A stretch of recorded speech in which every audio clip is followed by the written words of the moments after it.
Hello everybody, this is another Pray the Movies movie review for Christians about the film called Astra, starring Brad Pitt and also Tommy Lee Jones. Those were the two marquee names. It's about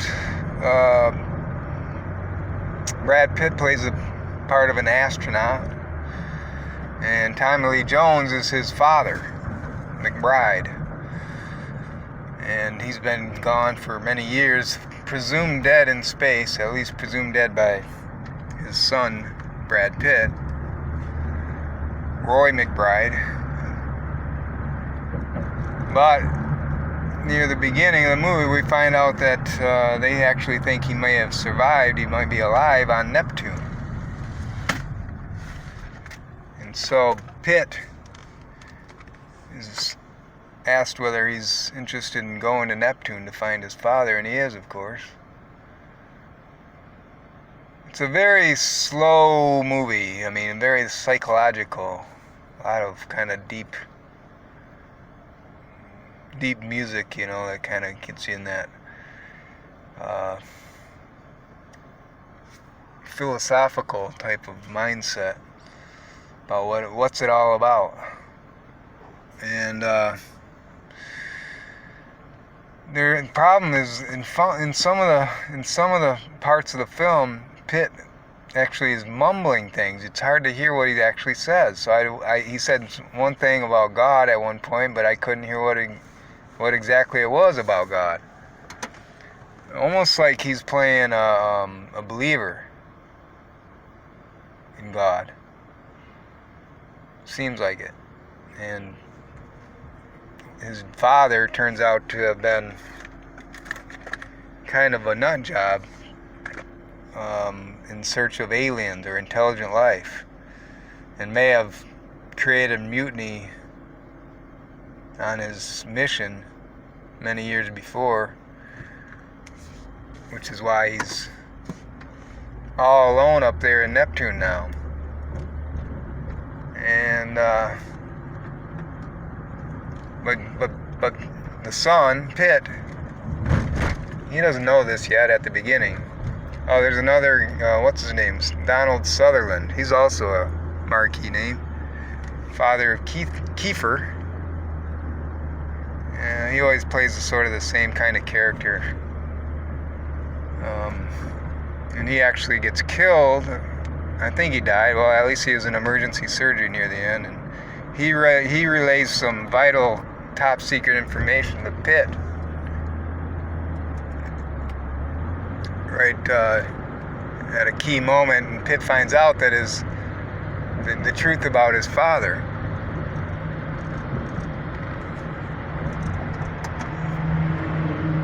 And meanwhile, he's about to go on this mission to find his father, but then they find him psychologically unfit. And yet, he's befriended by this lady,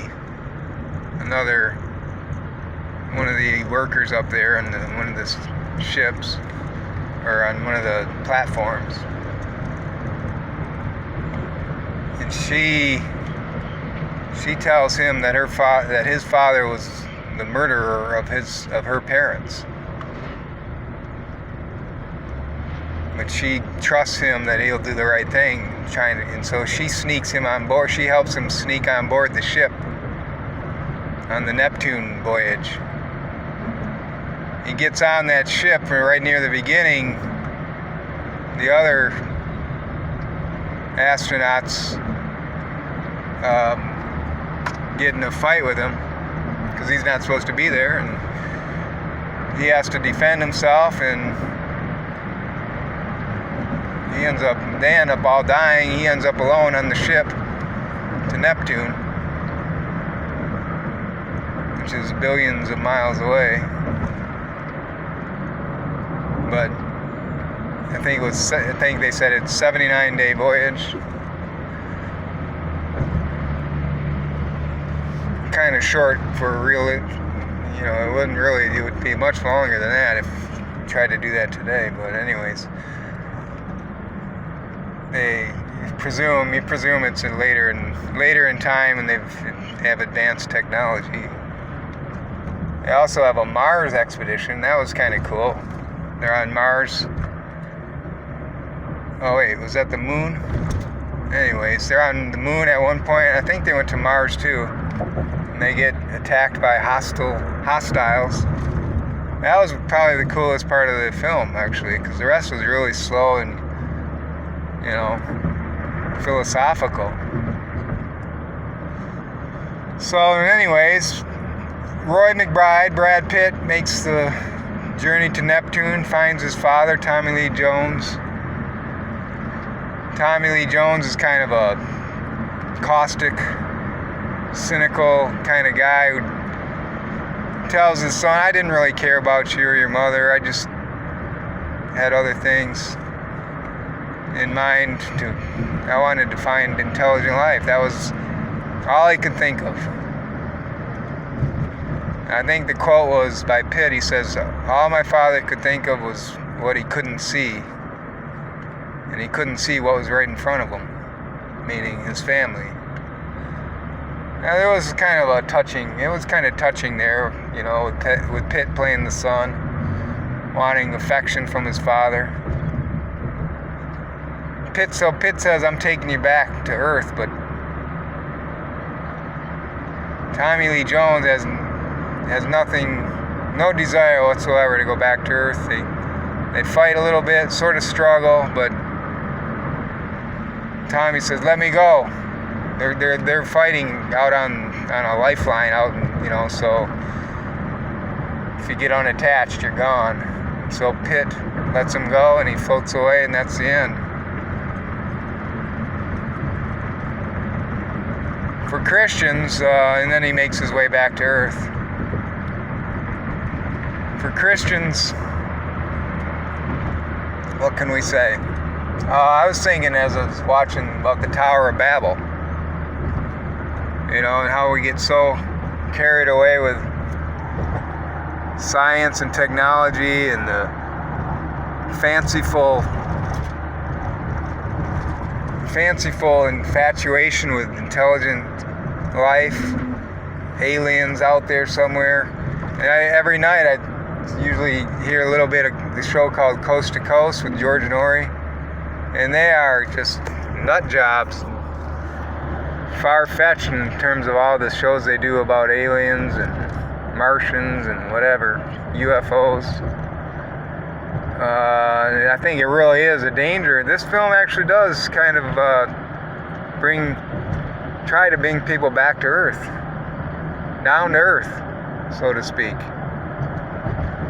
rather than get carried away with so much out there, or what in fact might not be out there, and all the billions or trillions we're putting into our taxpayer money into some of these fanciful trips to outer space. I agree with that. I think it's fanciful. I think it's selfish to use all that money for something that's probably not actually out there. And so in that regard, I think it's a good film. It teaches a lesson. Should. A reminder. But so for Christians, I think we really need to be careful about getting too caught up in science or science fiction, as it may be. And what's that quote that you're so heavenly minded, you're no earthly good, or something like that. Well, it's good to be heavenly minded, thinking about the afterlife for Christians, but in the meantime also being salt of the earth. But there's no real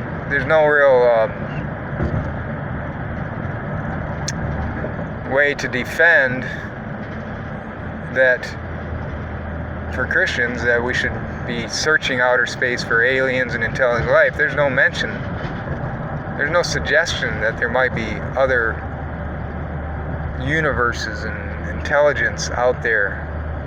It's pretty clear cut in the Bible that there's only one earth, man and woman made by God, Garden of Eden, and all the stories in the Old and New Testament. There's nothing to suggest there's anything else out there. So let's be careful about that, and let's also preach that and remind others of that, and not get caught up in the science or science fiction as it may be. And beware of scientists who have gone astray and leading us astray in their fanciful notions, including fanciful, ridiculous theories of evolution that we're supposed to believe. The kids in the public schools are taught like that's gospel. We need to be alarmed about that, continue to be, remind others of the reality of the gospel and what we know to be true. So that's part of our mission as evangelists here on earth. So I encourage you to keep doing what you're doing if you're trying to fulfill the Great Commission. I'm praying for you all. God be with you and bless you in the name of the Father, Son, and Holy Spirit. Amen.